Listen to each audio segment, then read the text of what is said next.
Hello and good morning everyone. I welcome you all at Duverse IAS. I hope everyone is doing well. So today is 20th February 2024 and we are going to discuss important news and articles from The Hindu newspaper. So let's see what important news we got today to discuss.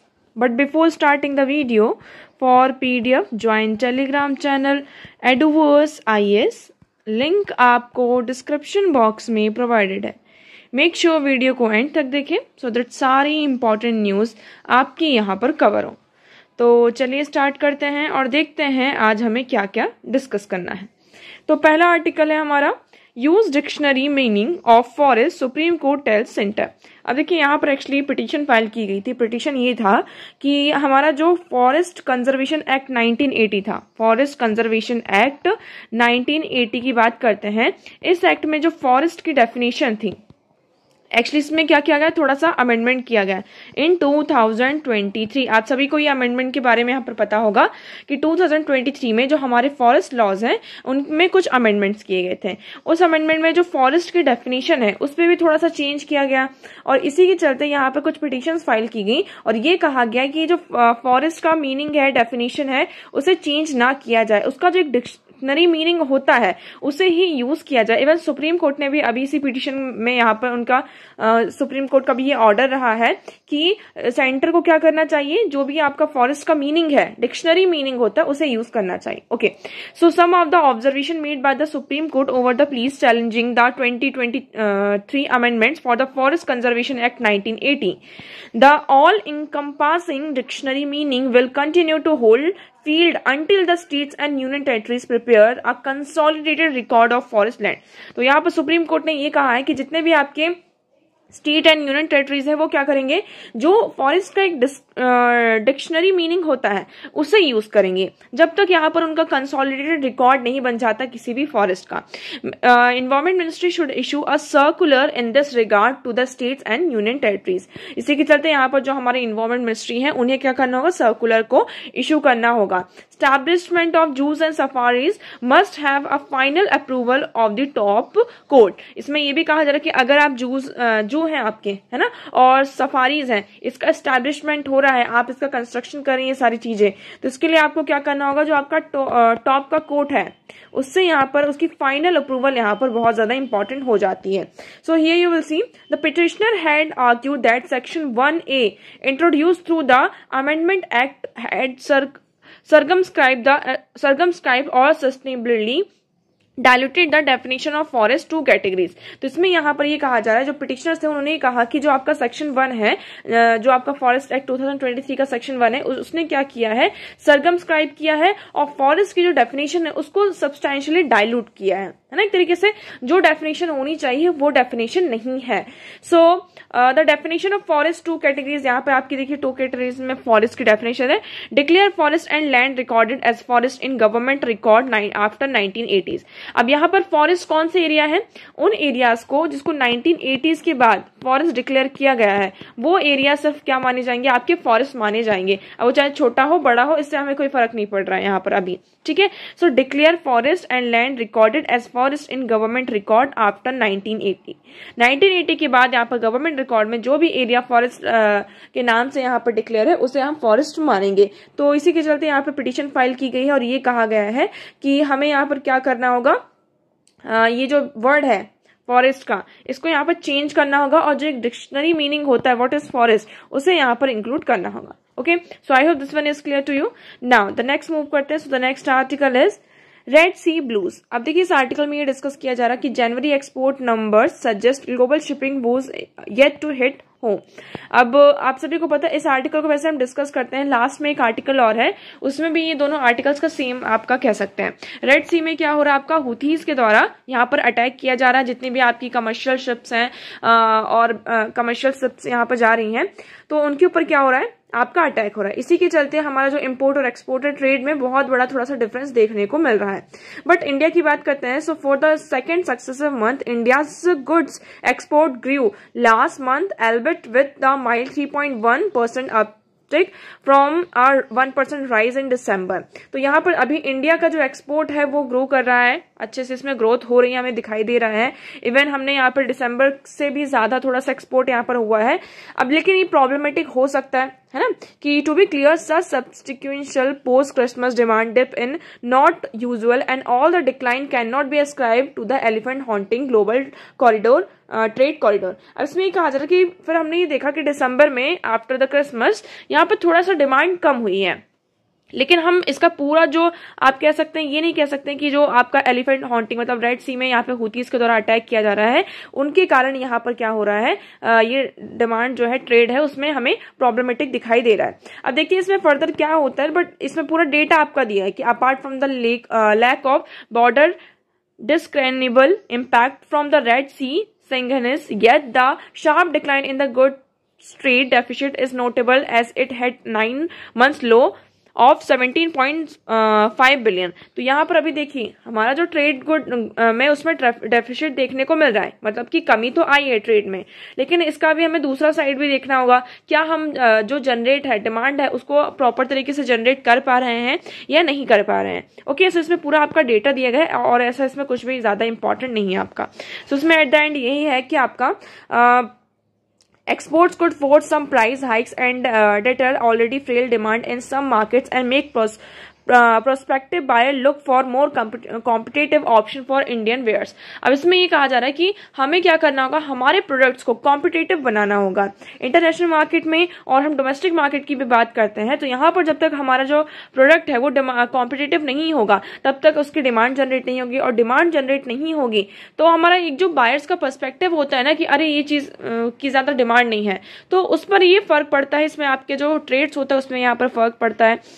दूसरी चीज में ये कहा जा रहा है कि India ये कह रहा है कि हमारा जो एक्सपोर्ट है उस पर हम कोई भी फर्क नहीं आने देंगे। अभी फर्दर इसमें क्या होता है हमें नहीं पता, बट सिचुएशन अभी ऐसी है ना। लेकिन ये कहा जा रहा है इंडिया के द्वारा कि हमारा जो एक्सपोर्ट है उस पर कोई भी प्रॉब्लम नहीं आएगा। Export of service reckon to be up 6.3% this year may still help bring the overall export figure for the year close to 760 odd billion if they sustain this pace। तो अगर इसमें ये कहा जा रहा है कि एक्सपोर्ट ऑफ सर्विस की बात करते हैं, एक्सपोर्ट ऑफ सर्विस में ठीक है, अगर ये डिमांड ऐसी ही चलती रहती है 6.3% की उससे ही चलती है तो हमारा यहाँ पर ये हम अच्छा कर सकते हैं अगर इस पेस से हम चलते हैं। Okay, now the next article is Greece gateway to Asia, India's gateway to Europe. Okay, तो अब देखिए यहाँ पर ग्रीस और इंडिया की बात है। अभी ये न्यूज में क्यों है आपका, ये एडिटोरियल सेक्शन में क्यों आया, पहली बात तो इसकी लोकेशन आपके लिए इंपॉर्टेंट हो जाती है पहली, ठीक है, और उसके बाद आपका इससे आप क्या निकल कर आएगा, इंडिया एंड ग्रीस रिलेशन। अब ये न्यूज में है इसलिए ये हमारे लिए इंपॉर्टेंट है। न्यूज में इसलिए है क्योंकि जो ग्रीक के प्राइम मिनिस्टर हैं वो अभी न्यू दिल्ली 21 फैब मतलब कि कल की बात है और 22 फैब को इंडिया के विजिट में आने वाले हैं, इसलिए ये आर्टिकल आपके सामने आया हुआ है। ओके, ना इसमें ये कहा जा रहा है कि यहाँ पर मेनली ग्रीस का जो highest political level among the business leaders हैं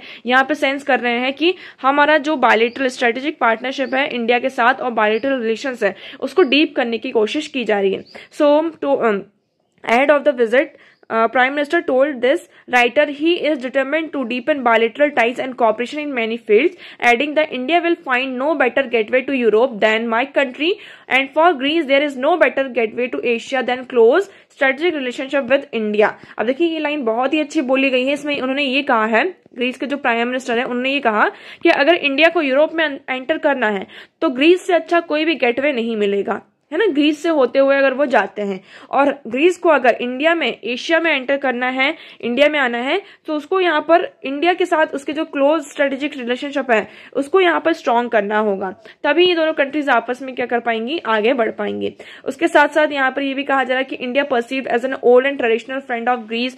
ग्रीस को इंडिया कैसे परसीव करता है, as a old and traditional friend की तरफ यहाँ पर मतलब परसीव करता है। Okay, so the importance of security and stability, यहाँ पर सिक्योरिटी और स्टेबिलिटी की बात की जा रही है। Like Greece and India are in many ways prisoners of geography. अब ये कहा जा रहा है कि जो इंडिया है और आपका जो ग्रीस है वो प्रिजनर्स ऑफ ज्योग्राफी है, मतलब वो ऐसी जगह पर आपके लोकेटेड है जो कि स्ट्रेटेजिकली बहुत ही ज़्यादा ग्लोबल सिस्टम के लिए स्ट्रेटेजिकली बहुत ही ज़्यादा इंपॉर्टेंट हो जाते हैं। ओके, अब हम यहाँ पर देखिए, आप मैप देखेंगे आपको थोड़ा ज़्यादा क्लियर होगा।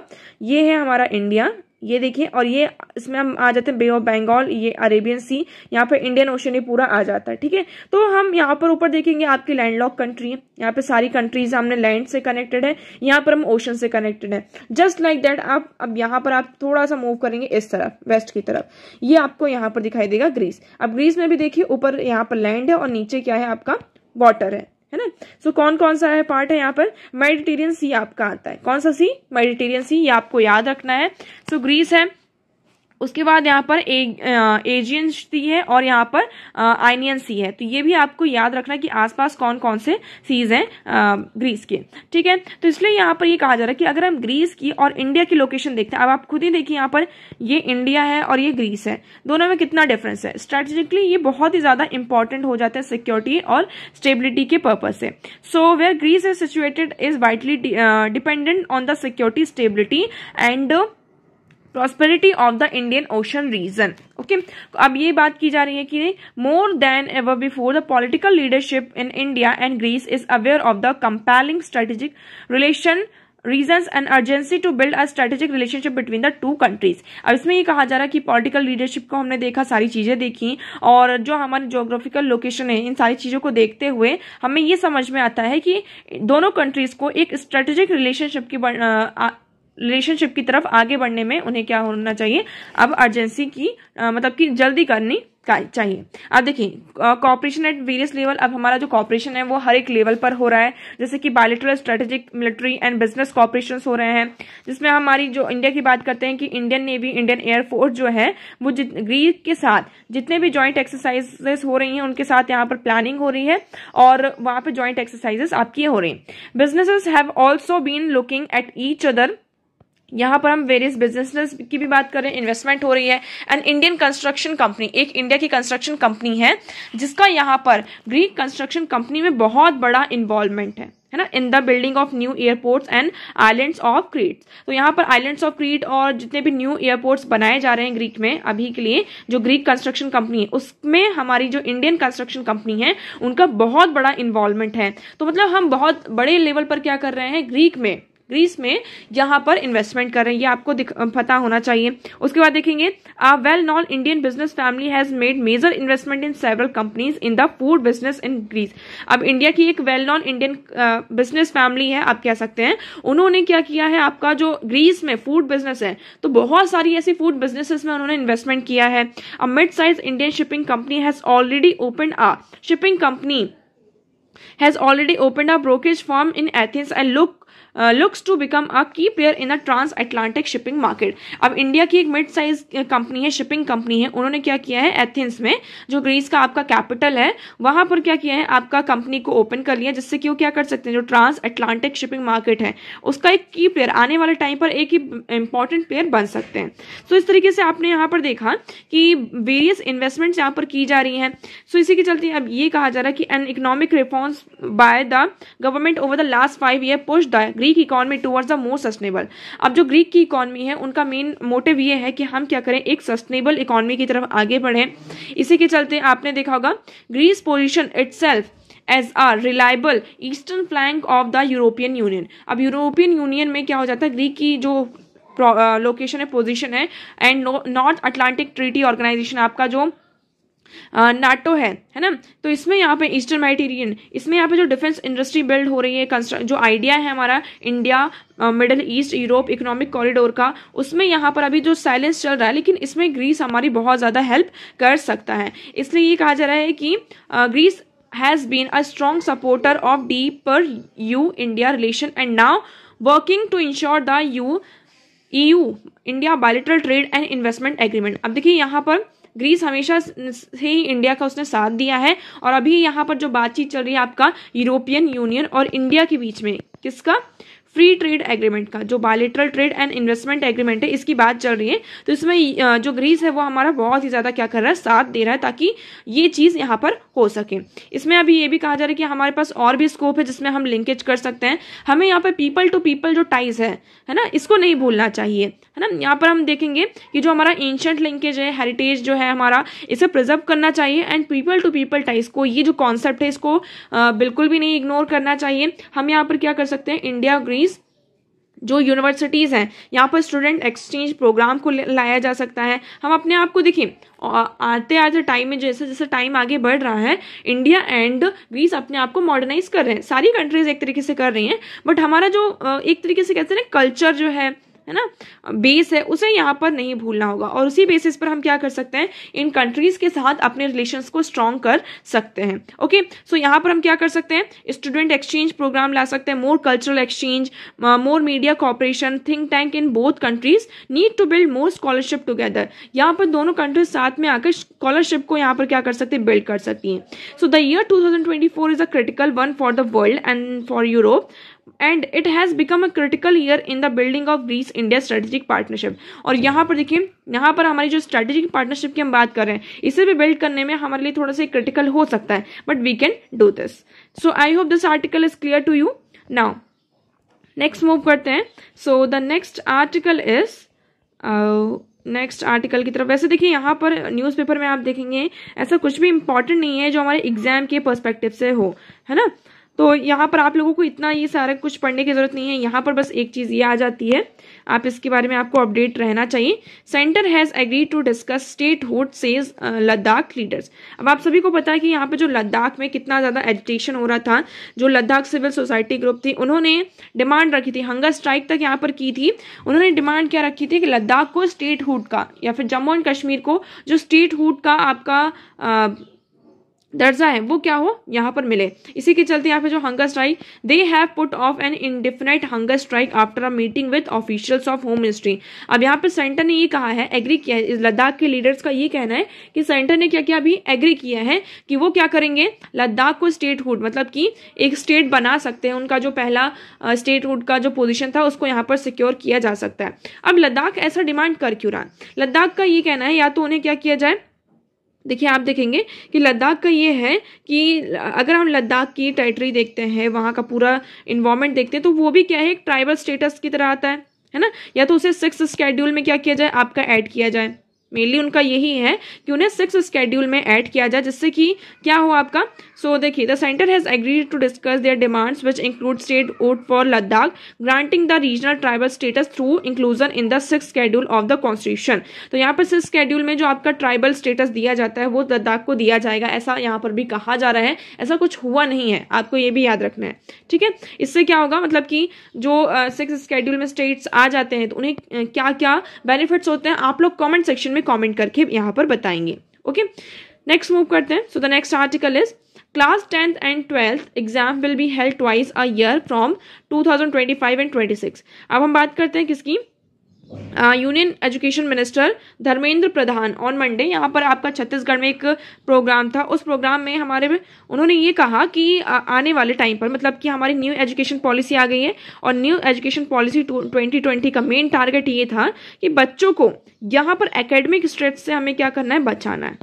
एकेडमिक जो स्ट्रेस होता है इससे क्या करना है, हमें अभी उनको सेव करना है। इसी के चलते ये कहा जा रहा है कि फ्रॉम 2025 एंड 26 ये वाला जो सेशन होगा, यहाँ से 10th एंड 12th के जो बोर्ड्स होंगे, 10th एंड 12th के जो बोर्ड होते हैं आपके, और जो एग्जाम होते हैं वो साल में 2 बार होंगे, है ना। अभी कितनी बार होते हैं, 1 बार होते हैं। हमारे जो प्री बोर्ड्स होते हैं वो स्कूल के अलग एग्जाम्स होते हैं, बट जो अगर हम बोर्ड एग्जाम की बात करते हैं तो ये आपके 1 बार होते हैं। तो ये कहा जा रहा है कि फ्रॉम 2025 एंड 26 से आपके जो 10th एंड 12th के एग्जाम्स होंगे वो कितनी बार होंगे, साल में 2 बार होंगे। इससे क्या होगा, स्टूडेंट्स के ऊपर, जो बच्चे हैं उनके ऊपर इतना ज़्यादा स्ट्रेस नहीं होगा।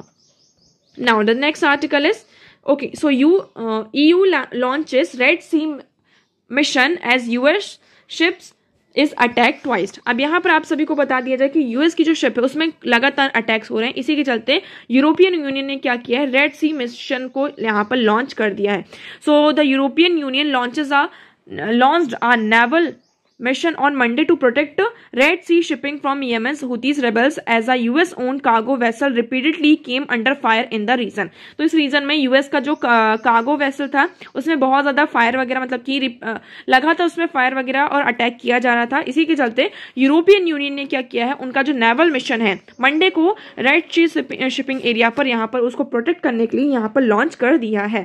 तो अभी ये मिसाइल्स अटैक वगैरह ये सारी चीजें यहाँ पर चलती हैं। फर्दर हम देखते हैं इसमें क्या होता है। नाउ आपके लिए क्या इंपॉर्टेंट है, लोकेशन। आप देखेंगे ये है गल्फ ऑफ एडन, ये रेड सी है आपका। ओके, इससे पहले हम थोड़ा इसमें मूव करते हैं, आपको क्लियर होगा। इंडियन ओशन, अरेबियन सी, यहां से हम ऐसे मूव करते हैं तो ये आपको यहाँ पर दिखाई देगा येमन। येमन में एक ग्रुप है, उसका नाम है हूथीज ग्रुप। यहां से जितना भी रेड सी से हम क्रॉस होकर जितने भी आपके वेसल्स जाते हैं, कार्गो शिप्स जाते हैं, उन पर क्या कर रहे हैं, ये अटैक कर रहे हैं। ये जो भी आपका रेड वाला मार्क दिख रहा है ना, यहाँ पर इतने एरियाज में क्या किया गया है, ये जो आपके हूथीज हैं उनके द्वारा अटैक किया गया है। तो आप देख सकते हैं इससे क्या हो रहा है। अब देखिए यहाँ पर क्या है, बाब अल मंदाब स्टेट भी है, आपको ये स्टेट याद रखना है। इन कंट्रीज की बात कर लेते हैं। यहाँ पर आपका सोमालिया आ जाता है, डिजिबूटी आ जाता है, एरिट्रिया आ जाता है, ये रेड सी है आपका, एंड यमन, सऊदी अरेबिया यहाँ पर आपका आता है, Gulf of Aden and this is Red Sea. So ऐसे आपको लोकेशन ये पूरी याद होनी चाहिए। आज के लिए इतना ही। आई होप आपको सारी चीजें यहाँ पर क्लियर होंगी, but still if you have any doubt you can ask in comment section. आज का वीडियो कैसा लगा एक बार कमेंट सेक्शन में जरूर बताइएगा। अगर आपको वीडियो पसंद आया हो तो वीडियो को लाइक करना, चैनल को सब्सक्राइब एंड शेयर करना ना भूलें। So that's for all today. Thank you so much for discussion.